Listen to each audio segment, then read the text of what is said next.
आज मैं बनाने जा रही हूँ बारिश के मौसम के लिए भटूरे। बारिश के मौसम में जब भी भटूरे बनाने होते हैं तो मैं चिरोटी रवा का उपयोग करके या बारीक रवा का उपयोग करके ही भटूरे तैयार करती हूँ। क्योंकि मैदे के भटूरे बनाते हैं तो मैदे का आटा लगाने के बाद वो सीला होता जाता है और बेलने में काफ़ी दिक्कत होती है।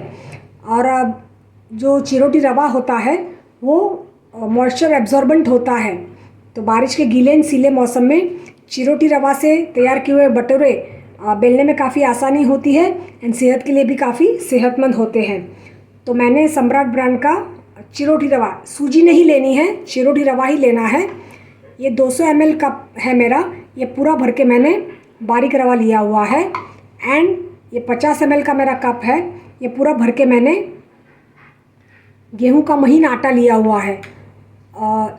ग्राम में देखें तो 150 ग्राम बारीक रवा होता है एंड 50 ग्राम गेहूं का महीन आटा।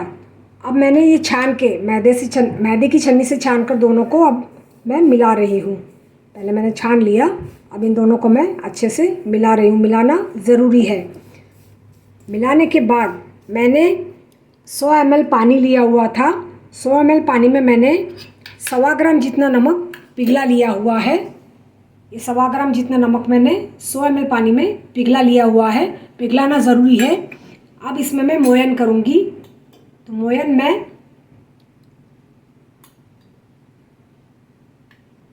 ये मेरी आधी टीस्पून की स्पून है, वो 1.5 टीस्पून करके मैंने ये घी, देसी घी, गाय का देसी घी डाला हुआ है। बहुत ज़्यादा घी नहीं डालना है, बहुत ज़्यादा घी डालने से भटूरे बहुत भारी बनेंगे और फूलेंगे भी अच्छे से नहीं। अब मैं सबसे पहले इनको मोयन कर लूँगी। घी को मैंने रवा और आटे से अच्छे से मोयन कर लिया हुआ है। अब मैं थोड़ा थोड़ा पानी डाल के डो या खुरदरा डो तैयार कर लूँगी।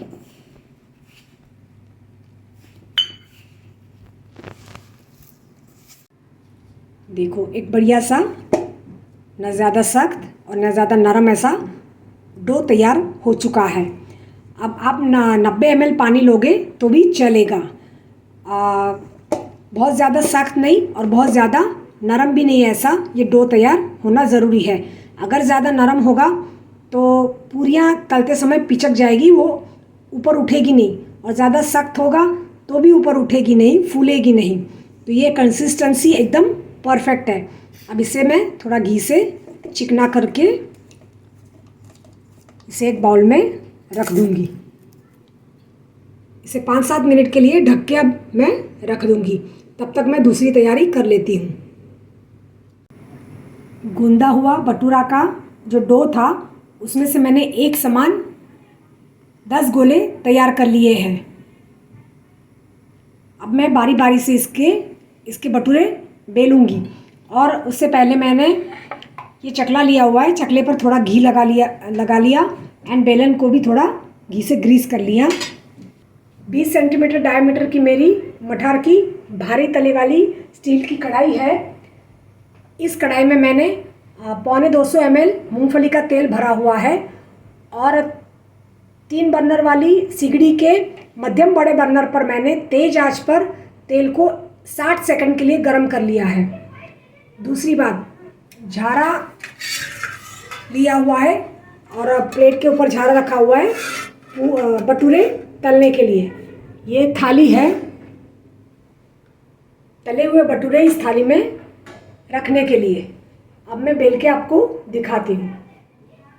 भटूरा बेलते समय आगे पीछे दोनों साइड बेलना ज़रूरी है। एक ही तरफ ना बेलते जाए और पलटते जाए।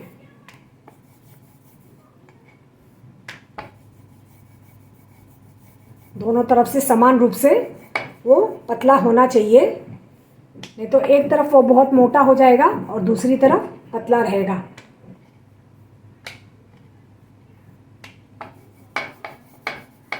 और अब बार बार घी लगाने की ज़रूरत नहीं है, एक बार लगा लिया, बाद में बार बार घी लगाने की ज़रूरत नहीं है।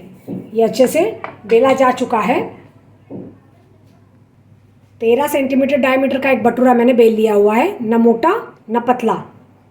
अब मैं इसे गरम तेल में डालूँगी। जब इसको तेल में डालना है तो आंच तेज कर देनी है। इस तरह से डालना है, वो पूरा अंदर डूबना चाहिए, तभी वो फूलेगा, वरना नहीं फूलेगा।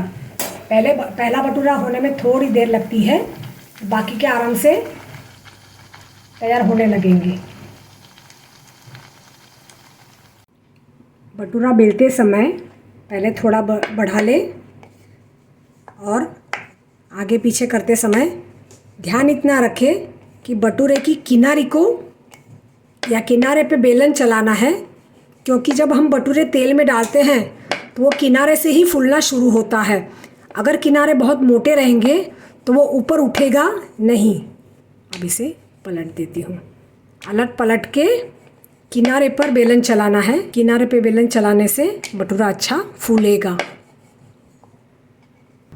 जब ऐसा लगे कि भटूरे बेलते समय, बारी बारी से भटूरे बेलते समय उसका डो सीला एंड गीला होने लगा या ढीला होने लगा है, तो नमक का प्रोपोर्शन मैंने जो बताया है उसे आधा कर दे और थोड़ा ड्राई आटे में डस्ट करके भी भटूरा बेल के, यानी लोहे को बढ़ा के फिर तेल में फ्राई कर ले। देखो बढ़िया सा भटूरा फूला फूला तैयार हो गया। पहला थोड़ा पिचका हुआ हुआ क्योंकि आंच इतनी तेज़ गर्म नहीं थी, इसलिए थोड़ा पिचका हुआ तैयार हुआ। ये तेल आंच एकदम गर्म हो, तेल एकदम अच्छे से गर्म हो चुका, बाद में ये भटूरा बेहद बढ़िया से फूला। देखो मैं दूसरे भी बना लेती हूँ। और ये सूजी का भटूरा ऐसा होता है कि वो जल्दी पिचकता नहीं है, देर तक फूला फूला रहता है। तो बारिश के मौसम में जब भी भटूरे बनाने हो तो चिरोटी रवा के भटूरे ही बनाएं। सॉफ्टी और विटामिन सी से भरपूर आलू की मसाला रस्सा भाजी, साथ में क्रिस्पी कुरकुरे टेक्सचर्स वाले चिरोटी रवा एंड आटा के नमकीन भटूरे, first class combination of a meal for a monsoon season. Must try combinations. Thank you.